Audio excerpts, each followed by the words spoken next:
तो हेलो दोस्तों, आपका स्वागत है पेड ब्लॉगिंग कोर्स के 13वें पार्ट में, जिसमें हम जानेंगे कि आपको कंटेंट कौन से टॉपिक पे लिखना है, कहाँ पे लिखना है, कैसे लिखना है। क्योंकि इसमें बहुत लोगों को कन्फ्यूजन हो रहा था, तो मैंने सोचा कि एक शॉर्ट और अच्छा वीडियो बना के इसको और ज़्यादा अच्छे तरीके से आसानी से समझा दूँ।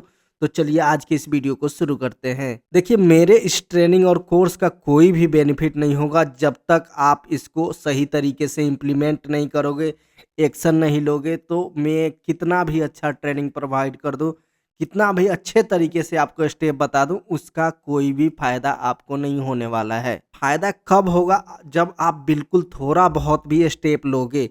आपको अपने ऊपर थोड़ा-सा कॉन्फिडेंस लाने की ज़रूरत है, खुद पे भरोसा रखो। अगर खुद पे भरोसा नहीं रहता है ना, थोड़ा-सा प्रोसेस पे भरोसा नहीं रहता, जो मैं चीज़ें समझा रहा हूँ वो उस पे भरोसा नहीं रहता, तभी आप लोगों को ज़्यादा से ज़्यादा कन्फ्यूजन होता है। तो आज के वीडियो में वही हम कन्फ्यूजन दूर करने की कोशिश करेंगे कि आपको कहाँ से स्टार्ट करना है कंटेंट लिखना, कौन से टॉपिक पे लिखना है। और जितना भी आपका कन्फ्यूजन है वो मैं आपको दूर करने की कोशिश करता हूँ। तो चलिए इस वीडियो में आगे बढ़ते हैं। इस वीडियो में आगे बढ़ने से पहले इस कोर्स का पूरा प्लेलिस्ट मैंने बना दिया है, वो जाके आपको देखना बहुत ज़्यादा इम्पोर्टेंट है। क्योंकि कोई भी एक पार्ट देख लेने से आपको कुछ भी समझने में नहीं आएगा। आपको उसको लाइन बाय लाइन देखो, तभी सारी चीज़ें आपको अच्छे तरीके से समझ में आएगी। क्योंकि एक वीडियो दूसरे वीडियो से इंटरकनेक्टेड है। बहुत लोग का जो कन्फ्यूजन है ना, वो क्लियरली सिर्फ एक ही वीडियो देख रहे हैं कि जैसे कीवर्ड ग्रुपिंग करना है तो सिर्फ वही देख रहे हैं, पीछे वाले पार्ट्स नहीं देख रहे हैं। अगर पीछे वाले पार्ट्स देख रहे हैं तो कंटेंट प्लानिंग वाला नहीं देख रहे हैं। तीनों को एक साथ करके जब आप देखोगे ना, तब जाके आपका कन्फ्यूजन क्लियर होगा। और बहुत लोग का कन्फ्यूजन ऑलरेडी क्लियर है, क्योंकि वो लोग डेली नोट्स बनाते हैं, चीज़ों को समझते हैं। तो आप लोग भी नोट्स एटलीस्ट बनाया करो, तभी जाके आपका क्लियर कन्फ्यूजन होगा। पहले ही जब कोर्स ये शुरू कर रहा था तो मैंने बोल दिया था ना कि जो मैं आपको स्ट्रेटजी बता रहा हूँ ना, उतना भरी दिमाग लगाओ, उसी पे आप समझो। आप किसी और के स्ट्रेटजी को, किसी और चीज़ों को यहाँ मिक्स मत करो। कल ही एक लोगों का क्वेश्चन था, ये कन्फ्यूजन था कि भैया इसमें मेनू कौन-सा डालूँ, कैटेगरी कौन-सा डालूँ? तो भाई मैंने उस पे बात किया है क्या अभी? जिस चीज़ पे मैंने बात ही नहीं किया, वहाँ चीज़ को सोच के आपको क्यों कन्फ्यूजन करना है? मैंने किस चीज़ पे बात किया कि नीश सेलेक्ट करो, फिर उसके बाद उसके टॉप पेजेस निकालो, ये सब आपने किया क्या? अगर ये कर लिया तो कीवर्ड ग्रुपिंग किया, प्लानिंग किया क्या? अगर यहाँ तक कर लिए हो, इसके बाद कन्फ्यूजन है, तो उसके लिए ये वीडियो है। अगर उसके पहले सारे कन्फ्यूजन है तो फिर से ये आप प्लेलिस्ट जाके देखो। तो चलिए इसको प्रैक्टिकली समझते हैं। तो पहले ही मैं बता देता हूँ कि ये हम लोगों ने एक एक्सेल शीट बनाया था, तो इस पे मैं समझाने की कोशिश करता हूँ। ये जो भी हम लोगों ने कीवर्ड्स निकाला, कंपटीटर निकाला, टॉप पेजेस निकाला, सिमिलर वेब निकाला, ये सारा चीज़ आपको प्रैक्टिस कराने के लिए है, ताकि आपका स्किल और शार्प हो। जितना ज़्यादा आप प्रैक्टिस करोगे ना, ये लेट्स सपोज हम कीवर्ड जो ही निकालते हैं, तो जितना ज़्यादा आप प्रैक्टिस करोगे ना, ये कीवर्ड आपके माइंड में छपेगा दोस्त। इसके लिए है, ये नहीं कि सब पे आर्टिकल लिखना है, सब पे करना है। और बहुत लोग पूछते हैं कि भैया जो कीवर्ड निकाला उसका कोई बेनिफिट है क्या, आगे यूज करना है क्या? भाई सबका ज़रूरत है, ये चीज़ें आप प्रैक्टिस तो करो।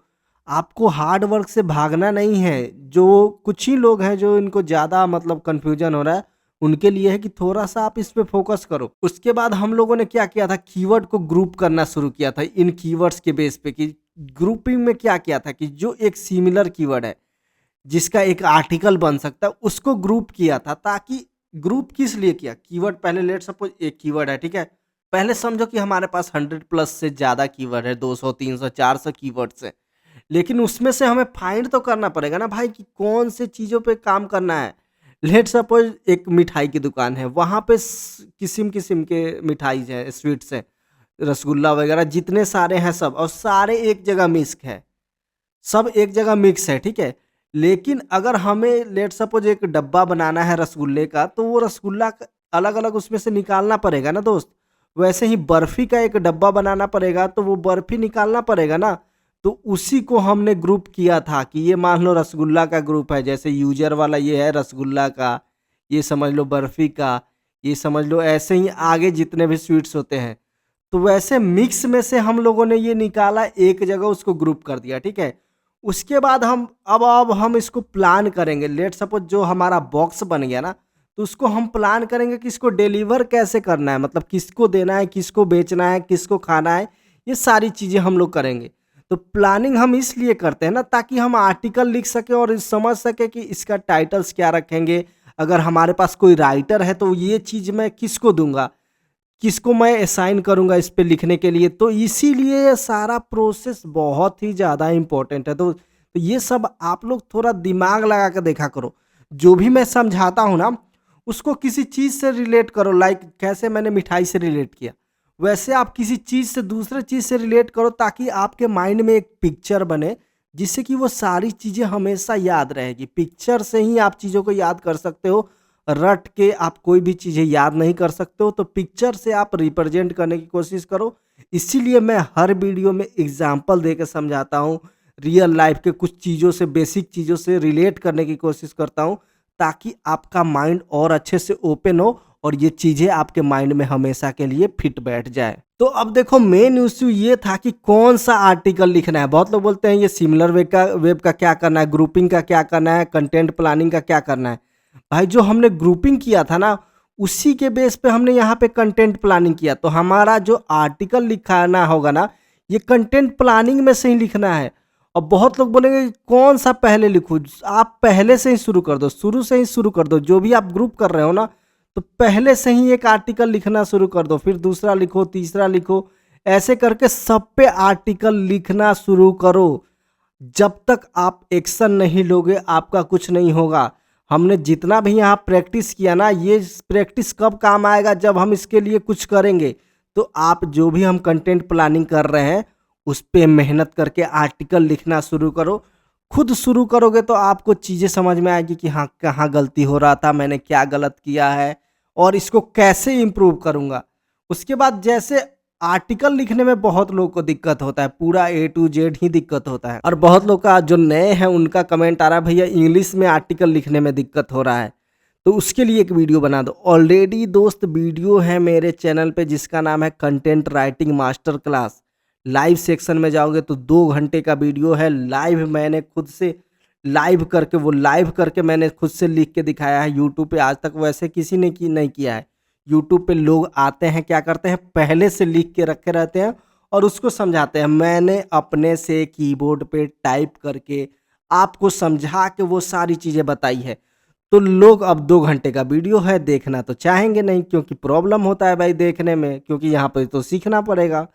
लेकिन ऐसे नहीं होगा, जिसको सीखना है वो सीख रहा है। मेरे पास मैसेज आता है, बहुत लोग के अच्छे रिजल्ट्स भी आने अब शुरू हो गए हैं। तो अगर आप पीछे रहना चाहते हो, सोचना चाहते हो, तो आप सोचते रहो, इसका कोई दुनिया में इलाज नहीं है। उसके बाद जैसे मान लो आपने इस पे आर्टिकल लिखना शुरू किया, वो आर्टिकल्स राइटिंग वाला देख लो। अब बहुत लोग फिर भी यहाँ दिमाग लगा रहे हैं। कंटेंट राइटिंग वाले टिप्स में मैंने बताया था कि जो भी ट्रांसलेशन एआई वाले चीज़ें कोई भी सजेस्ट भी करता है ना, तो उससे 10 कोस दूर रहो, 1000 कोस दूर रहो। लेकिन फिर भी लोग आते हैं मेरे पास पूछने के लिए कि भैया हिंदी में लिख के इंग्लिश में इसको ट्रांसलेट कर लूँ क्या? तो ऐसे दोस्त कुछ भी नहीं होता है। आप क्या ट्रेनिंग फॉलो कर रहे हो? आप कुछ नहीं फॉलो कर रहे हो। जब सारी चीज़ें मैं बता चुका हूँ, फिर भी वही रिपीट मेरे पास करते हो, तो इसका क्या फ़ायदा है दोस्त? आप ट्रेनिंग को सही से फॉलो करो और चीज़ों को समझो। बाकी जो मेन कन्फ्यूजन है कि आर्टिकल कौन से पे लिखना है, तो आप पहले से ही शुरू कर दो और आर्टिकल लिख लिख के ड्राफ्ट करते जाओ। ठीक है, अपने जो भी आपका निश है उसके बेस पे आप ड्राफ्ट करते जाओ। बाकी यहाँ पे मैं कीवर्ड ग्रुपिंग और प्लानिंग नहीं समझाऊंगा कि कैसे प्लान करना है। ऑलरेडी उसके ऊपर आधा घंटा से भी ज़्यादा का वीडियो है, वो जाके देखो। लाइव प्लानिंग कैसे करते हैं वो सब चीज़ मैंने करके दिखाया हुआ है। बाकी आप पहले से ही यहाँ पे लिखना शुरू करो और जब भी ये आर्टिकल हो जाए ना, मान लो 10-15, तो इसमें से आपको यहीं लिखना है। उसके बाद देखो, बहुत लोग को ये इश्यू होगा कि भैया इसमें प्रॉब्लम आ रहा है लिखने में। तो ऑलरेडी कंटेंट चेकिंग का 2 वीडियो है दोस्त, कि कैसे मैं लाइव आपको चेक कर रहा हूँ, लोगों से लिखवा के मैं चेक करके दिखा रहा हूँ कि लोग क्या क्या गलती करते हैं। जैसे ये सारे चीज़ मैंने लोगों को दिया था लिखने के लिए, जो भी अपने राइटर्स लोग हैं या जो भी कंट्रीब्यूट कर रहे हैं, तो ये सारे आर्टिकल्स दिए गए हैं। इनको 1 बाय 1 चेकिंग भी हो रहा है लाइव। मैं आपको यूट्यूब पे बता भी रहा हूँ दोस्त कि गलती क्या होती है। तो आप थोड़ा सा माइंड शांत करके एक नोटबुक पेन लेके बैठो इसको, कि आखिर गलती क्या-क्या मिस्टेक हो सकती है। तो वो मिस्टेक आप नोट करके आपने जो आर्टिकल लिखा है ना, उसमें जाके ये देखो चीज़ें कि मैंने कहाँ-कहाँ गलती किया है। और तब जाके अपना आर्टिकल एक बार देखना कि कितना टॉप क्वालिटी का आपका आर्टिकल बन के आया है। आपको खुद पे खुद भरोसा नहीं होगा कि भाई मैंने ये आर्टिकल लिखा है, इतना अच्छा मैंने किया है। लेकिन उसके लिए क्या करना पड़ेगा आपको भाई 2 दिन, 4 दिन, 5 दिन टाइम दे के लिखना पड़ेगा, समझना पड़ेगा चीज़ों को, तभी जाके ये सारी चीज़ें होंगी। उसके बाद बहुत लोग का ये कन्फ्यूज़न था कि सिमिलर वेब का क्या करना है। अब देखो अभी कंटेंट हम लोगों ने लिखवाना शुरू कर दिया है, कंटेंट चेकिंग भी कर रहे हैं। अब इसके बाद उसमें कंटेंट में हम लोग इमेजेस कैसे लगाते हैं, इमेजेस का एसईओ कैसे करते हैं। उसके बाद ऑन पेज एसईओ का एक वीडियो मैंने बताया था, उसको और एक बार मैं दिखाऊँगा कि पब्लिशिंग के पहले ऑन पेज एसईओ कैसे चेक करते हैं, वो सारा मैं आपको सामने करके दिखाऊँगा, ठीक है? स्ट्रक्चर कैसे करना है, उसके बाद साइट का स्ट्रक्चर क्या होगा, डिज़ाइन क्या होगा, वो सारा मैं आपको करके दिखाऊँगा। आप घबराते क्यों हो दोस्त? आप वन बाय वन चीज़ों को फॉलो तो करो। तो उसके बाद देखो क्या करेंगे, जब ये सारा इमेजेस लगा लेंगे, उसका एसईओ चेक कर लेंगे, जब हम पब्लिश करेंगे ना, तो मान लो लेट्स सपोज़ 10 आर्टिकल हो गया, उसके बाद सर्च कंसोल पे भी वीडियो आएगा, वहाँ भी सबमिट करेंगे। कुछ ट्रैफ़िक हम लोगों को आने लगे, लेट्स सपोज़ 10-15 डेली का आने लगे या मान लो 20, जिस हिसाब से नीश है। तो मीन्स क्या हुआ कि हमारा नीश सही है, हम जो काम कर रहे हैं वो थोड़ा बहुत कहीं न कहीं रैंक भी कर रहा है। तब जाके आता है पिक्चर में सिमिलर वेब का जो टॉप पेजेस हम लोगों ने कॉम्पिटिटर्स के निकाले हैं। देखो अगर ये शुरू में ही लिख दोगे इस पे तो कोई काम नहीं आएगा, इसको लिख के पब्लिश करने का कोई फ़ायदा नहीं है। ये कॉम्पिटिटर्स के टॉप कीवर्ड्स हैं जिस पे ये बहुत ज़्यादा ट्रैफ़िक ले रहे हैं। तो ये फ़ायदा तब है जब आप इनके लाइन में खड़े होगे। आप घर बैठे रहोगे तो कोई फ़ायदा नहीं है, तो लाइन में खड़े कब होगे? जब थोड़ा बहुत आपको गूगल से ट्रैफ़िक आने लगेगा, तब जाके इस पे हम लोग लिखेंगे। ये पर्सनल मेथड है ताकि आप लोग ये चीज़ें समझ के बहुत लोगों पे इफ़ेक्ट पड़े, कुछ अच्छा रिजल्ट आए।